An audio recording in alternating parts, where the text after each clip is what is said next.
பார்க்கணும். அது வந்து சுற்றுலாத்தலமா அது ஒரு கோயிலா கட்டணும்.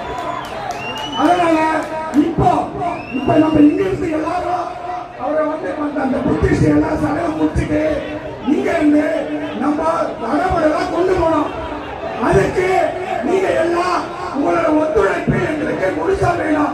அது மட்டும் உங்களுக்கு சொல்லிக்கிறேன்.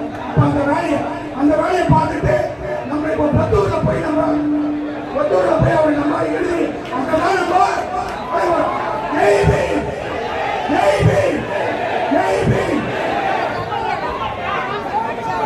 அமைதியாக இந்த இறுதி அஞ்சலி நடந்து கொண்டிருக்கிறது.